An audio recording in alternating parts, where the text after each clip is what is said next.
Hello, I'm BrigantiaBlackbird of BlackbirdsBrew. Happy Tuesday, and I am happy to tell you that my first cancellation has gone really well. Last week, in an unprovoked cancellation, Discord disabled my account, nuked the BlackbirdsBrew server, and refused to even discuss the issue or clarify what offended them or allow me to appeal. Immediately, I got into contact with as many members as I could, and we all investigated options to replace the server as well as temporary stopgap measures. Everyone rallied because Discord wasn't merely removing a single individual. By attacking the server itself, Discord attacked a community of pagans whose politics do not align with leftism, Marxism, or collectivism. We are patriots, American patriots, and we've come together to create an oasis where neither our spiritual worldview nor our political worldview makes us a pariah.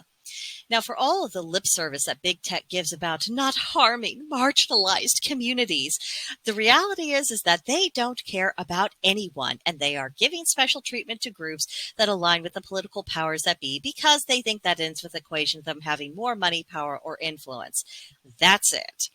But in practice, big tech is just stomping on people left and right. I saw several videos right before recording this one of people talking about their YouTube stats and how they're really hampering independent creators and favoring corporations instead. I mean, everyone's noticing it. Everyone is getting noticed by this, whether you're in the majority or the minority or so-called marginalized groups, left and right. It's just big tech is just going to stomp on you whenever it's convenient for them and whenever they feel like they don't need you. BlackbirdsBrew on Discord was a group of people who are in the religious minority and who are a political minority within their religion. How that squares up with Discord's alleged values, I really can't imagine, and I doubt they could explain it either. Nevertheless, in spite of this ridiculous persecution, the community rallied. Members went straight to work to let other members know what was going on. Everyone was getting in touch with everyone that they could. Then we had Pagan Prepper of the Universal Pagan Temple, who actually talked about what happened in a video and helped spread the word. Then we had Gandalf Freyson, who makes the True North Eurofaith newsletter. He helped raise awareness. And many people began investigating other platforms as a replacement. And one of our members, the gentleman who runs a Nocturnal Pagan YouTube channel, he offered to explore the possibility of creating a website, something that I hope we will still pursue just in case we have another rainy day in the future. And the fact that we now have a community server up on Gilded that's, ready and running and welcoming people, that's all thanks to one of my subscribers on Bitchute. Because this individual made me aware of this platform, I was able to create BlackbirdsBrew 2.0 within 24 hours of being nuked by Discord. And then, of course, Georgia Liberty, a very good friend of the channel, who has her own channel called Wicked Conservative, created a victory video in celebration. So not too bad for an impromptu turnaround. This experience has had quite the opposite effect of what Discord may have intended. The community has had a major victory. We came back together, we rebuilt the haven, and we have a shared experience that has bonded us together also the more, and it has strengthened everyone's resolve. It's been incredibly faith-strengthening. This has proven that we have forged real bonds with one another, and it matters to the members to be able to stay in touch, to have a space where we can speak freely, whether it's about our religion or politics or daily concerns. No one at BlackbirdsBrew is one-dimensional. We're all multifaceted and multi-layered individuals. We're doing our best to put our beliefs into practice to enrich our lives, enjoy friendships, and have happy family lives. So we all owe a debt of gratitude for the people who have been pioneering alternative platforms, whether they were motivated by a desire to improve on existing platforms that just weren't evolving, or they had a vision that they wanted to bring into being, or they created a platform out of sheer necessity because of the concerns about free speech and trying to push back against the heavy-handed censorship. Whatever has inspired these efforts, I am grateful, and I have good cause to be.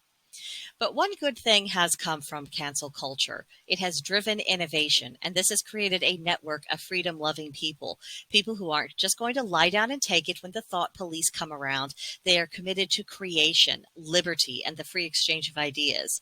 It's beautifully American, and it's just the right response for any overbearing institution that's trying to control people for whatever reason. Shake off the chains. Go off, do your own thing, form a community with the like-minded. That's what brought this country into being. We got sick of being told what to do by the crown, so we said, thank you anyway, but I believe we can do without you. And we went off, we separated, and we forged our own communities, and the rest is history. This is what happens when you have a country founded on the idea of justifiable rebellion. And it's all for the sake of being able to live decently as a human being should be left alone to do. The struggle in our modern day is being fought through tech and culture, and I am happy to say that the American spirit is alive and well. If you are a content creator, now is the time to expand the scope of your operations and make use of new tech platforms. Places like Bitchute, Rumble, Odysee, these have all worked well for me, and I am completely open to using other platforms as they emerge. The more competition, the better for content creators. And for everyone who's a viewer, it may very well be that the channels that you enjoy watching, not just this one, but other content creators you like, they might have their channels and their content mirrored on other platforms. And if you support them on those other platforms, that sends them the signal that those platforms are becoming more viable and they can rely on them more. And so they will invest in those options more. And then big tech platforms that censor people will lose their utility. They won't be necessary anymore. They become irrelevant and powerless. This is a very worthy goal. And every day we make choices that build the world that is to come.